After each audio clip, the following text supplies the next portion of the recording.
What's up, YouTubers? So today I'm going to talk about two things in this video.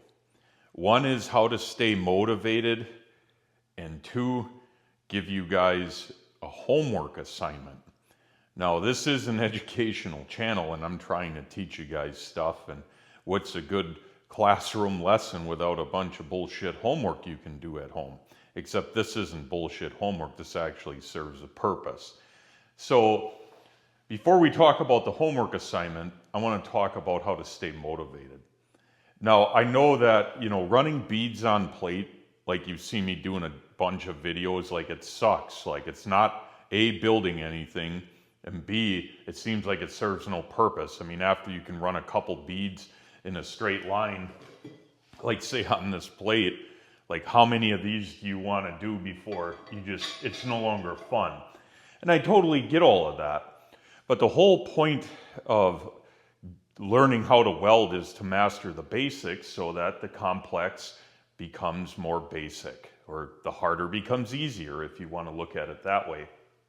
Well, if you can't do the simplest things well, you're going to struggle on the harder things. So that's the point of mastering the basics. Well, it can get discouraging along the path of mastering the basics. Like I've taught a lot of people how to weld, or at least, a one-time, two-time class.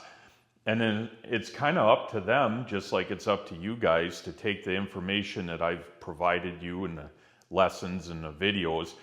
It's up to you to take that information and then sit down in your home shop, your garage, your basement, wherever, your car, not that you should be welding in your car, and put it to use in practice. I can weld pretty good. You can too. You could easily be better than me. You just have to put the time into it. And if you don't put the time into it, you're never going to get good. Well, after, maybe a couple weeks of doing this, you can kind of get sick of it. Like you're not building anything. It becomes discouraging. Maybe you're not where you think you should be because you see where your welds, what they look like versus other people, and you just get discouraged. And I'm here to tell you that that's a normal response to learning any skill, especially one that's difficult. If you wanted to learn to paint a picture, you're not going to be making Rembrandts overnight. I mean, not unless you're unbelievably gifted, and even then, good luck, Most of us aren't like born with some talent that we can just do everything perfect the first time. It really doesn't exist. You have to get through the struggle period to see the light at the end of the tunnel. So what I'm really getting at is that welding is one skill that's worth sticking with long enough to where you get pretty good at it, because it opens up a lot of opportunities. You don't have to weld for a living to see the benefits of being able to weld. I mean, if you're into building cars, off-road vehicles, making side hustle money, any number of things, welding is a very valuable skill to have. Just as a money maker, not so much in my opinion, but as an added sprinkles on your donut, definitely worth it. But I know I've done a ton of videos. I haven't requested too much, like as far as you guys, homework assignments, like, hey, go out and do this. So I thought I would give you guys a homework assignment. And this will also help you stay motivated, because if you don't have a goal in mind or somewhere you're trying to get to, doing work for the sake of work just kind of becomes monotonous and boring. So you guys have watched more than enough videos of mine to where you probably know what you're doing with stick. Not so much with TIG. I haven't done a whole lot of videos in that. Definitely flux core wire. But flux core wire and TIG, or flux core wire and stick, you know enough to where you can probably get something welded together. So the homework assignment I'm giving you guys is to go out and get some steel. This is 1/8 inch. You can use 1/8 inch. You could use 1/16, whatever you can get. If you're broke and on a college kid's budget, then I don't care if you have to use scrap bin steel that, is varying sizes. Just prep your material right, just like this, is clean steel. Tack up a fillet weld both sides, an outside corner just to facilitate using less material. I just did the outside corner joint here. Tack up a lap weld. And what I want you to do is after you practiced and you've done your flat beads on plate, maybe you did a couple fillet welds, do your best to get some really nice welds on this. So you want to do the fillet weld here, the fillet weld here. You want to do the outside corner joint. Obviously let this cool between passes, otherwise, you know, it's going to get a little out of control. After you do this outside corner joint, wire wheel or brush the inside of this, do an inside corner joint, which is very similar to a fillet weld. Do both lap welds, and then take your lap welds once it's cooled and either put it on this plate as a fillet weld and weld both sides. You could do another lap weld. Whatever you feel comfortable with, do that. All of this steel brand new was like $5 at the local Menards Home Depot, so pretty cheap. It's well affordable, and try and do your best work on this. And what I want you to do, and I know none of you are going to do this, but I still have to put it out there. When you're done with it, regardless of what it looks like, send it to me at the email address as follows: weldingoldschool@gmail.com. That's my email address, and just send me a picture of it. Now, due to the internet and how everything works, I don't expect that any of you are actually going to do this, you know, and as your instructor, I should say, well, until I have this, I'm not posting any more videos. But look, I'm not here to bust anyone's balls. I'm just saying you should do this for yourself. It'll tell you where you're at for skill level. It'll show you what you need to improve on. And then your goal is, like, if you can nail down fillet welds all day, no problem, but your outside corner joints are trash, well, and guess what you need to do? You need to practice outside corner joints for a while. And once you can get those looking really good, do the test again. I want to see, I know that you guys can make a ton of progress if you just practice a little bit with this stuff. And this, as much as this doesn't matter, I mean, for me, it's going to go mostly into the scrap bin when I'm done. But imagine this was on some 30s Ford Roadster you wanted to build, or a monster truck, or even, I don't know, a chair or something you're going to build to sit on and drink beer on your lawn. Whatever it is, picture what this could be, not what it is. And if you can do that and do a good job, you can actually build stuff. And it doesn't take that much practice to get good enough with this kind of stuff to build stuff. Because remember, even a weld that's 5 foot long, that's an outside corner joint, it all starts at you being able to do this right before you can do the whole length. And that's all I'm getting at. So now I'm going to set up. I already tacked this with TIG just to make my life easier. I'm going to stick weld all of this together, and you're going to watch me do it, and we'll see what the end results are to see how good I am. Now, it's been a while since I've welded on 1/8 inch material. So just to get my welder dialed in, I'm going to use 332 70/18s. I'm going to do a couple test welds on this plate. So let's get into it.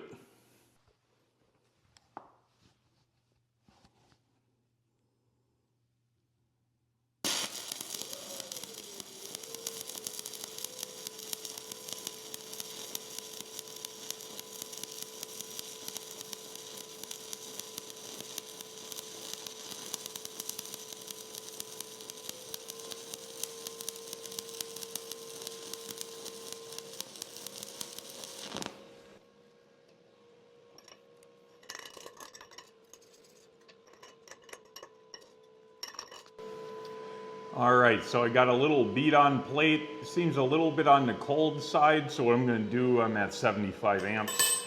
I'm going to turn it up to about 80, and I'm going to weld this lap weld, let it cool, weld the other side, let it cool, and then weld that piece.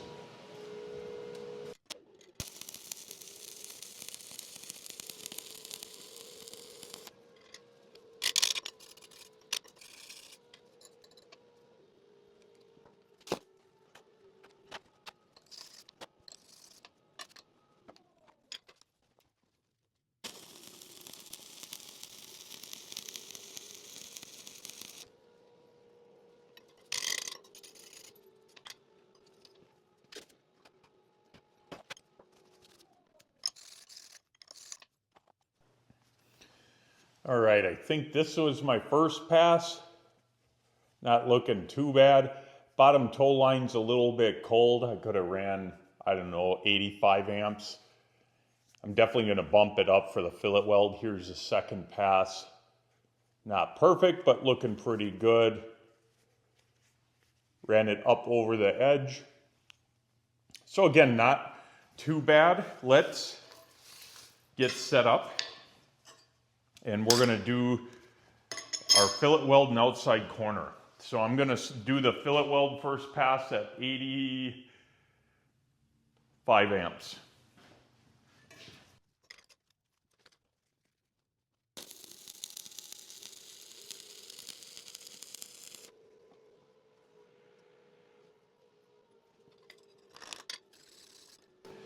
First pass in there. The rod was spattering a little bit more than I expected, and come to find out, I had the arc force setting up high because I've been doing a lot of 60-10, 60-11 videos, so I dropped it down to 30%. I'm going to go cool this off and then we'll do the other side. So now this is a little bit obscured here. I'm going to have to weld it while sitting a little bit lower. If you have to stand and do it, so be it. It's going to be a little harder.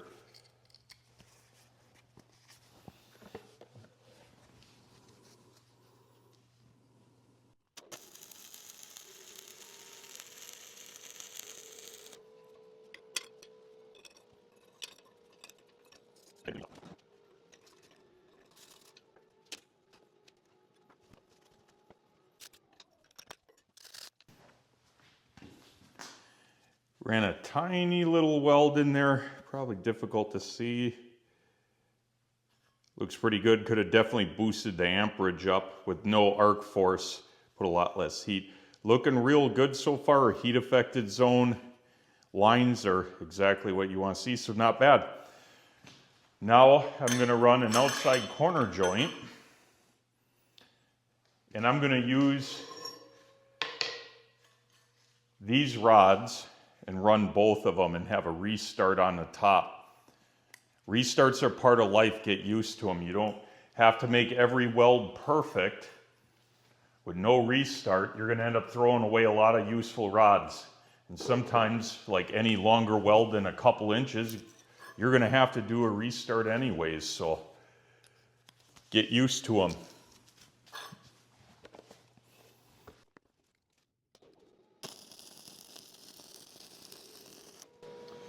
Wow, since I was melting the corners down to travel speed, I could move pretty quick. I actually made it through that with a whole rod. Didn't even expect that, or with a half rod.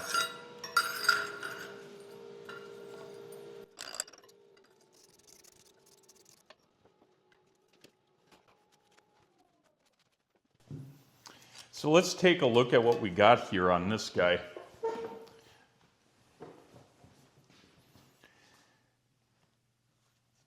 For the most part, reasonably straight. The gap kind of changed and shifted to where these plates were more aligned down here than here. Little bit of the bead is over the edge, not too bad. A simple grinder job, simple grinder on both sides of this would clean it up if you wanted to. Otherwise, hey, it's stick welding, looks good to me. You can see the heat affected zone very even, which is giving an indication that the travel speed was very consistent.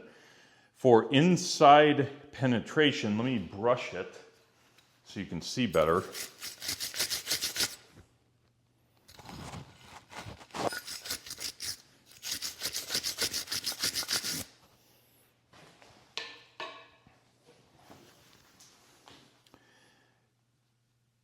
There's just penetration through there, barely. Here, not so much at the first, but the last third, it pretty much made it all the way through. So that's looking pretty good. I'm going to brush this out a little bit more, and then I'm going to run an inside corner joint.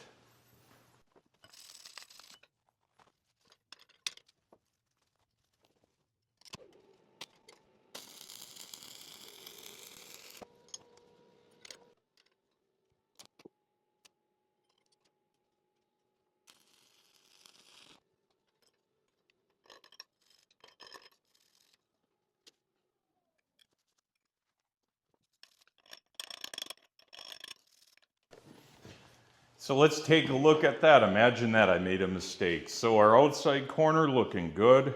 Inside ran real good for the first 2/3. I restarted, had a real rough restart. Didn't help that I couldn't see what I was doing and I struck the plate. But rough restart, little bit of porosity in it. And from the restart on, it did not weld good. And then I got arc blow right down here in the corner. Let's see if I can get that.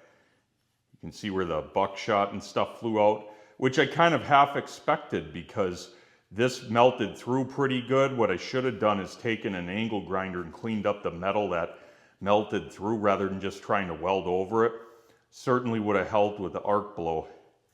Now at this point, pretty easy to fix that. Just take a little grinder in there, clean it out, and then weld over it. So guess what? Even though this is a practice piece, I'm going to take a grinder and clean it up a little bit and weld over it to finish that up. And then I'm going to weld that set of plates to this.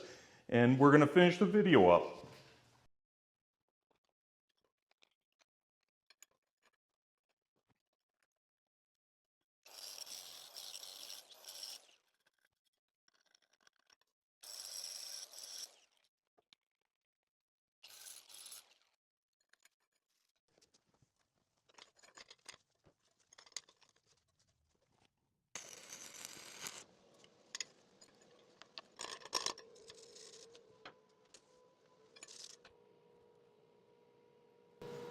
All right, that's somewhat fixed.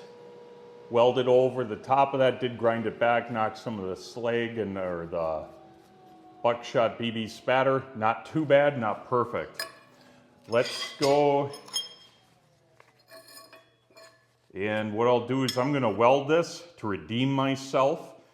And I'm going to weld it in a position to do an outside corner and an inside corner again. So that now I can perfect what I screwed up.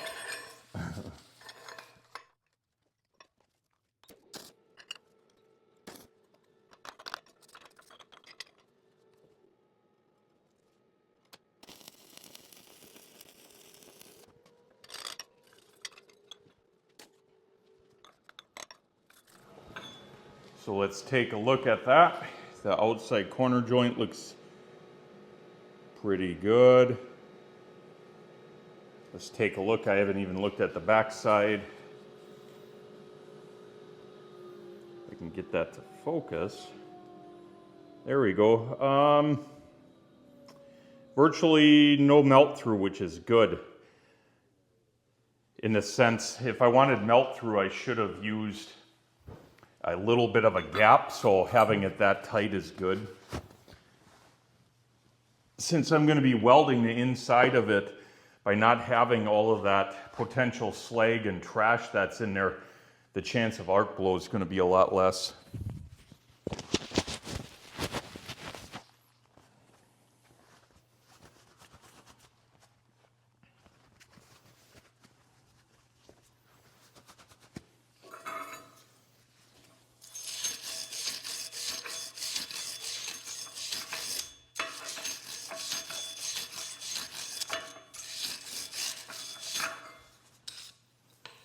All right, the moment of truth. I'm going to run an inside corner joint, or more or less a V-groove down in there, and we'll see if I can redeem myself. Not that my first attempt at it was terrible, but it definitely was not the best. I'm going to brush this a little bit more, and then I'll weld it.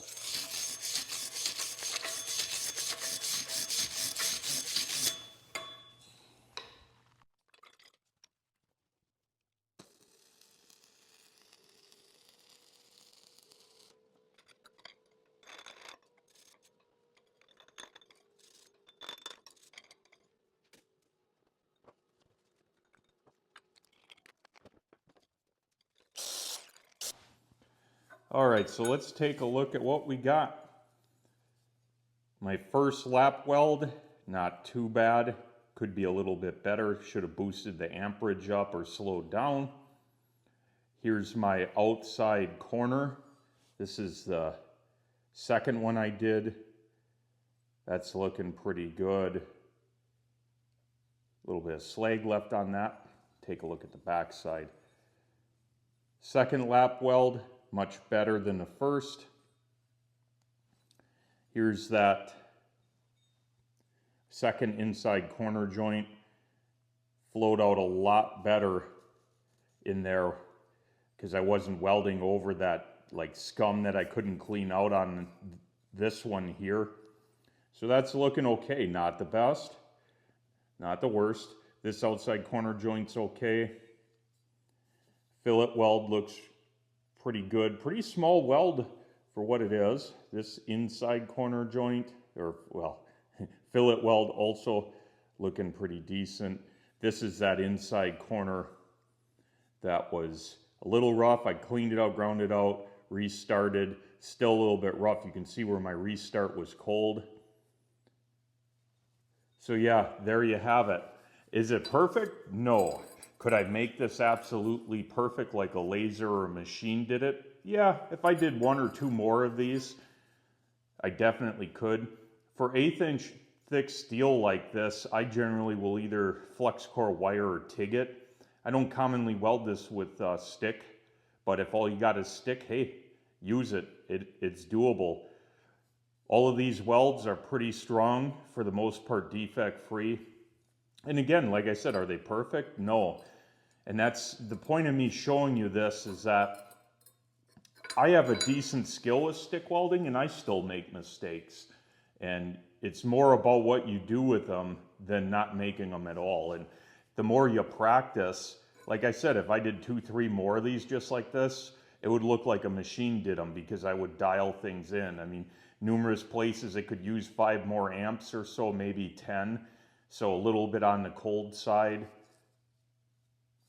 But for the most part, if you can create something like this and your welds look close to this, you're doing pretty good and you can build some stuff. If they're not quite as good as this, then you'll have to practice some more. But this will tell you what you're deficient in. Now this was all in flat position. It wouldn't hurt to do one on vertical up and maybe even overhead. That will you will find is far harder. And that's something I probably should have done. I should have done at least one of these outside corners vertical up. But there you have it. Hopefully you guys learned something. I hope that at least a few of you actually try this, give it a shot, and send me the results, whatever they are. And I can always give you advice on what you should do as far as your settings to try and get a little bit better results. And to those of you that can do this and do a better job than me, awesome. Hats off to you. Anyways, thanks for sticking around, guys. I appreciate it. Thanks.